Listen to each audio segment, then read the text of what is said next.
Шеп басында. Отаның үшін отқа түс күймейсің. Осы оқиғаның ертеңінде тағы да қорғаныс шебін көруге шыққан едім. Жауынгерлер бүгінде окоп қазып жатыр екен. Бірақ көңілді кірбің басқандай, араға араздық жүргендей, бәрінің де түстері тұнжыраулы. Күлкі де, әзіл қалжың да естілмейді. Қимылдары сылбыр. Жұмысты лашсыздың күнін ғана істеп жатқан секілді. Көңілсіз армияны басқару қандай қиын десеңізші. Қастарына келдім. Таяудағы бір жауынгер өз окобының төбесін жіңішке ағаштармен жауып, үстіне топырақ төгіпті. Мұны не дейміз? Окоп, жолдас комбат. Төбесіндегі не? Ағаш қой, бері шық. Ағашыңның қандай екенін көрсетейін саған. Қызыл әскер сыртқа секіріп шықты. Пистолетімді алып, маңдай ағашты көздеп, бірнеше оқ аттым. Қайта түс, қарашы, тесіп өтті ме екен? Сәлден соң ол лепіріп, тесіп өтіпті, жолдас комбат деп дауыстады. Сонда бұл салғаның не дейміз? Қауыншының күркесі ме? Әлде күн көзі тимесін деп орнатқан баспана ма? Айтсаңшы, неге үндемейсің? Жауынгерлер селқос пішінмен табам десе қайда кірсе де табады ғой деп күмілжіді. Не ол табатын? Үн жоқ. Емектісіп тұрған ажал, айтуға аузы бармайды. Бұл не дегенің? Өмір сүргің келмей ме? Неге өмір сүргім келеді, жолдас комбат? Ендеше мына таяқтарының көзін құрт, алып таста. Орнына жуандығы телеграф бағанасындай бөріне сал. Оның бір емес, 5 қабат болсын, сонда оқтыгүл снаряд да дарымайды. Жауынгер желкесін қасыды. Жаутаңдап, біресе окопқа, біресе орманға қарайды. Көкейіндегісін білем. Ағаш аулақта, оны кесіп, бұтап, ауыр бөренелерді осында тасып жеткізу керек. Үлкен бейнет қой. Бәлкім тие қоймас, деді ол. Осы бәлкім деген бейсуат, бос сөздер, не жақсылық бар дейсіз? Бұл күдіктің белгісі. Жанын күдік жеген адамның сөзінде, бәтуә ісінде бар қадар бармайды. Арпалысқа әзірленген жауынгерлерге бұл лайық сөз емес. Лақтыр деймін мына шыбықтарыңды. Егер де 5 қабат бөріне төсемесең, тағы да аршып тастаймын. Осы бір күрсініп, қолын күректі алды да төбедегі топырақты аршуға кірісті. Қимылы сылбыр. Кеудеге ұялаған сол күнді жақсы бекінсең, жауды жапыра соғуға болатын ұғынуына жол бермей тұрған секілді. Осы күдікті жойғанда ғана өршіл талап, өмірге ынтазарлық, өлімге қарсы жігер қозғалатынын білдім мен. Сол күні кейбір взводтар оқ атып, машықтанып жатқан. Өзеннің арғы жағынан әр тарапқа түрлі нысаналар орнатылған. Нысана дегенім суретке түсірілген фашистер кескіні. Бірінде кеудеден жоғарғы бейнесі, екіншісінде түрегеп тұрған күйі салынған. Менің көздегенім әр жауынгер өз окобынан бекініс үйшігінен оқ атып машықтансақ, алдағы жазыққа оқ жаудырып үйренсе деген еді. Нысаналарға пулеметтерден, винтовкалардан оқ атылып жатыр. Окоптан соң окопқа түсіп, әр жауынгердің қалай атқанын байқаймын. Тиме кетті ғой. Ойлашы, себебі не? Не қарауылды дұрыс қоймадың, не көздеуің оқыс болды. Кәні, қарауылыңды тексерші, тағы да атып көрейік. Жауынгер бұл жолы фашистің шошқа тұмсығына 3 ошақтың екеуін дәл қадады. Бұл жаман нәтиже емес. Мұндайда солдаттың мақтаныш сезімі сыртқа теуіп тұрады. Бірақ жауынгердің жүзінен бұл сезімнің белгісі білінбеді. Неге ренжіп тұрсың өзін? Дәл осылай атсаң, жауды маңына жолатпайсың, шетінен сулата бересің. Оқ тиюші ма еді оларға? Соң бұл жақтан келіп тиіспейді ғой деймін. Енді қайдан тиіседі? Кім білсін? Мұндай сөздерді басқалардың аузынан да естігенмін. Бұл күн ілгері бойды билеген қорқыныштың белгісі еді. Мен тағы ойландым. 7 километрге созылған шепті жол жүріп те кешкісін блиндажға келгенде де, тамақ жерде де, штабта жұмыс істеген кездерде де, түн ортасы ауа төсекке жатқанда да тұңғиық ойға шомумен болдым. Батальонға не болған? Кеше сап алдында опасыздық істеген қоян жүрек қорқақты атам деп өмір сүруге талпынған өршіл тілекті өшірген жоқпын ба? Әркімге тән өлімнен бас сауғалау сезімін қорлаған жоқпын ба? Бұл қалай болды өздеймін? Жуырда бір мақалада айтылған мына сөз есіме түсті. Ұрыс кезінде адамның бойындағы 2 күш, 2 сезім арпалысады. Оның бірі азаматтық борышынды ұғыну сезімі, екіншісі бауыз сауғалау сезімі. Бұл арпалысқа 3-ші күш келіп қосылды. Оның аты әскери тәртіп. Осының арқасында азаматтық борышынды ұғыну сезімі үстем боп шығады. Осы дұрыс па? Бірақ біздің генерал Иван Васильевич Панфилов басқаша пікір айтқан еді. Алматыда тұрған кезімізде бір күні әңгіме арасында солдат ұрысқа барғанда өлуге бармайды, өмір сүру үшін барады деген еді. Осы сөздер маған ұнап қалған. Сондықтан да мен осы пікірді кейде қайталап айтушы едім. Міне, бүгінде алғашқы айқас алдында Москваны қорғаушылардың қатарынан орын алған батальон туралы ойға шомып жатқан кезімде Панфиловтың данышпан сөздері есіме түсті. Тірі жан өмірге құлшынып, өлімнен басын қорғап, осы сезім күшіні күн көріске, қайратқа, күреске бастайтын қуатты күш емес пе? Өмірді сүюден туатын бас сауғалау сезімі қашып құтылуда ғана мұрат етеді деп кім айта алады? Тірі жан өліспей, бітіспейтін арпалысқа түсіп, белдесіп, күрессе, алысып, жұлысса, шайнасып, тістесе, бірде қорғаныс, бірде қарсы шауып, әрекет істесе, нақ осы сезімнің өзі барынша өршімей ме? Өршіленген өжеттікпен, қажырлы қайратпен сыртқа теппей ме? Отанымыздың бостандығы, өзіміздің болашағымыз үшін жүргізіліп жатқан осы сұрапыл соғыста өмірді сүю, өмір сүруге жігерлену, былайша айтқанда бас сауғалау сезімі адамның қасы емес, досы, серігі болуы тиіс деп білемін. Бірақ бұл сезімді өршітіп, әлсіз қалыптан қайратшыл жігерге айналдырудың жолы қайсысы? Белгілі сағатта роталарда әңгіме өткізіледі. Үгітшілер дауыстап газет оқиды. Осындай әңгіме кезінде саяси жетекшілердің жауынгерлерге не айтатынын өз құлағыммен естіткім келді.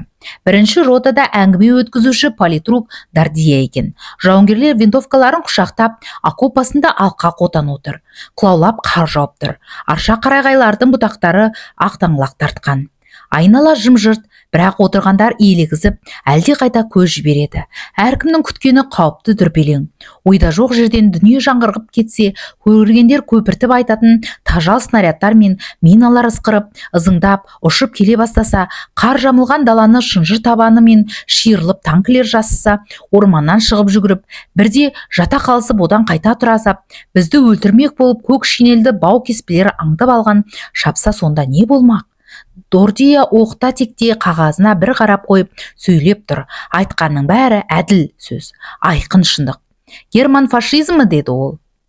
Отанымызды опасыздықпен шабуыл жасады, енді Москва қауіп төніп тұр. Отанның бізге қойған талабы қажет болады екен. Жаныңды қый, бірақ жауды ілгері бастырма дейді. Біз Қызыл армияның жауынгерлері өзіміздің ең ардақты санайтын шыбын жанымызды даямай соғысуға міндеттіміз. Мен жауынгерлерге көз салдым. Ең тіресе отырғандардың көбі тұнжыраған пішінде төмен қарайды. Кейбіреулері сазарып айдалаға көз жібереді. Ішімнен әй политрук Дардия, сөйлеген сөзің өтімді емес, көкеге қонымды емес. Әйтпесе жұрт сұлық отырмайды. Соғысқа дейін мұғалім болған өзі қиялшы жігіт. Байқауымша алдындағы жұрттың сыңайын өзі де сезеді. Сөзден сепкен ұрығы дармағанына ішінен қынжылады. Өйткені ол батальонға келген қонақ емес, сын сағаты таянғанда өзінің өнегесімен, өтімді сөзімен басқаларды ұрысқа бастайтын ғой. Күні ертең-ақ ащы сарын арасында, оқ пен оттың ортасында жүректің бұлбұлы басып, окоптан окопқа жүгіріп жүретін кез келер. Ондайда тынық аспан аясында жауынгерлер мен жайма-шуақ әңгімелесіп отыру қайда?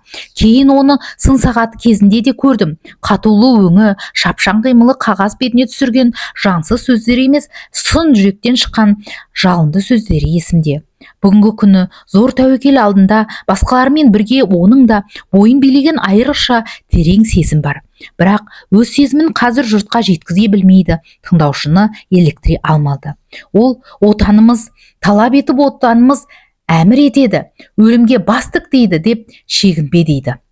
Дегенмен біркелкі сөздерді айтады. Өзімнің ішке түйген ойы да, бекем байлауы да осы секілді. Бірақ дайын сөзге жармасудан не пайда? Бағуын білмесең арғымақ дегенің армай ма? Қайрауын білмесең өткір дегеннің жүзі қайрылмай ма? Қисынын тауып сөйлемесең әдемі сөз дегеніңнің әрі кетпей ме? Әй Дордия, Дордия. Өлім дегенді тақтақтай беруден не пайда? Әлде сен соғыстың қатал шындығы осы, бұған жұрт үйреніп, көндіксін, мойынсынсын дейтін шығарсың. Жоқ, соғыстың қатал шындығы бұл емес, Дордия, әсте бұл емес. Дордия сөзін аяқтағанша күттім. Сонан соң мен бір қызыл әскерден отан деген не, білемісің деп сұрадым. Білем, жолдас комбат, деді ол орнынан тұрып. Білсең айта қойшы. Отан дегеніміз Совет одағы, біздің жеріміз. Отыр. Екінші жауынгерден сұрадым. Ол сен қалай деп ойлайсың? Отан дегеніміз ол мен туған жер, былайша айтқанда ауыл, қыста қала. Отыр. Ал сен айтшы. Отан ба? Ол біздің Совет үкіметі, ол мәселен Москва. Біз қазір соны қорғап жатырмыз. Мен онда болған жоқ, көрген де емеспін, бірақ ол отан. Онда сен отаныңды көрмеген екенсің ғой. Жауынгер үндемеді. Сонымен отан дегеніміз не? Кім айтады? Жауынгерлер өзіңіз түсіндіріңіз деп сұрай бастады. Жарайды, түсіндірейін. Сенің өмір сүргің келе ме? Әрине. Сеніңше? Әрине. Сеніңше? Әбден. Өмір сүргісі келмейтін кім бар деп қолдарыңды көтеріңдер. Бір қолда көтерілген жоқ. Енді бұрынғыдай сұлық отырған жан көрінбейді. Бәрі де еңселерін көтеріп, елеңдеп, құлағын тікті. Бұл күндері өлім деген сөздің сан рет тыңдап мезі болғандары қазір менің аузымнан өмір лебізін естіп отырған еді. Бәрлерің де өмір сүрейік дейсіңдер ғой. Жақсы, тағы да әлгі қызыл әскерден. Әйелің бар ма деп сұраймын. Бар. Әйеліңді жақсы көресің бе? Жауынгерлер ұялып төмен қарады. Айтсайшы, жақсы көремісің? Жақсы көрмесем үйленбес едім ғой. Дұрыс айтасың. Балаларың бар ма? Бар. Ұл мен қыз. Үй жайың бар ма? Бар. Жақсы ма?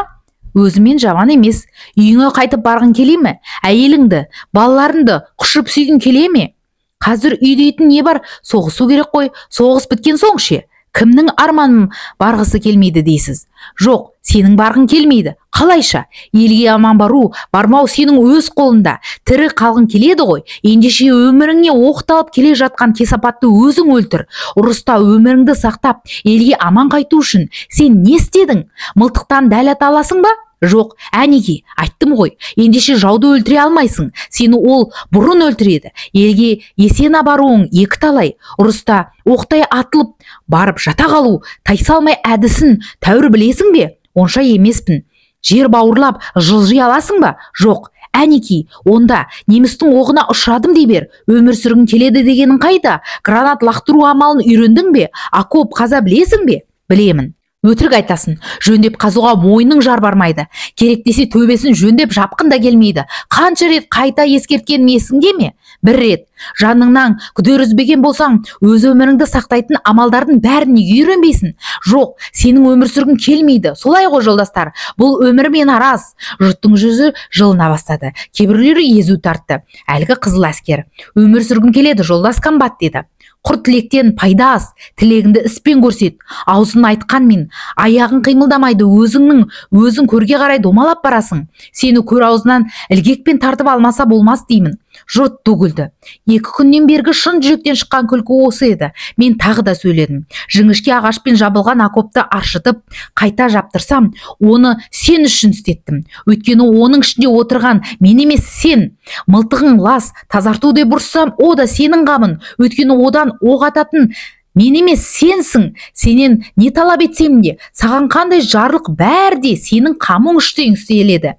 Енді түсіндің бе отанның не екенін? Түсінгем жоқ, жолдас комбат. Отан өзіңсің. Өміріңе оқталған обырды сен бұрын өлтір. Өлтірсең кімге пайда? Сенің өзіңе, әке-шешеңе, әйеліңе, балаңа, туған туыстарыңа пайда. Жауынгерлер құлақ тігуде. Қасында отырған политрук Дардия басын шалқайтып бетіме қадала қалыпты. Қылаулаған қар ұшқыны көзіме жабысқанда ғана кірпік қағады. Кейде о да еріксіз езу тартады. Әңгіме арасында оған да мойын бұрамын. Менің тілегім, айтылған пікір көппен бірге тұңғыш ұрысқа әзірленудің қағидасы. Өл дегеннен гөрі өлтір дегенді керек ететін ұқса екен деймін. Әңгіме желісінің өзінің де аңғарып отырған боларсыз. Менің ойым өлімге тілсіз мойын сұнудың орнына өмір сүруге құлшындыратын өршіл талапты өршітіп, осы өміршең жігерді ұрыста жеңіске жеткізетін мықты қаруға айналдыру еді. Дұшпаның сені де мені де өлтірмек боп келеді. Менің айтар ақылым, саған қояр талабым, дұшпаныңды өлтіре біл деймін. Себебі менің де өмір сүргім келеді. Осы отырғандардың қай-қайсысы болса да өлтір оны деп әмір етеді, бұйырады. Өйткені бәрінің де тірі қалғысы келеді. Сен де өз жолдасыңның осына талап етуін міндеттісің. Дұшпаныңды өлтіре біл, өзіңді аман сақта. Сонымен отан деген сенсің, отан деген менмін. Осы отырған бәріміз, біздің ауыл аймағымыз, ата-анамыз, бала шағамыз, осының бәрі отан. Отан дегеніміз біздің халық. Ендеше өзің үшін, елің үшін аянбай еңбек істе, өнерге жетіл, бейнетке асыл, сонда қор болмайсың. Отаның үшін отқа түс, күймейсің. Мүмкін жан бар жерде қаза бар дегендей жазатайым оққа ұшырарсың, бірақ онда да жастығыңды ала өл. Қуатың барда қайрат көрсет. Сөйтсең мынаны да жауынгерлерді нұсқап көрсеттім. Осы ұрттырған қарулас, дәмдес, тұздас жолдастарыңды өлімен аман сақтайсың. Сен атаның оғың батасын алған адал ұлысың. Анаң ақ сүтін беріп сені аялап өсірді. Батыр бол балам деп жастайыңнан тілеуіңді тіледі. Ер жеткеніңде ел жұртың ер азаматы мен іздеп сені ел қорғауға аттандырып отыр. Атаның адал батасын, ананың ақ сүтін ерлікпен ақтау саған парыз.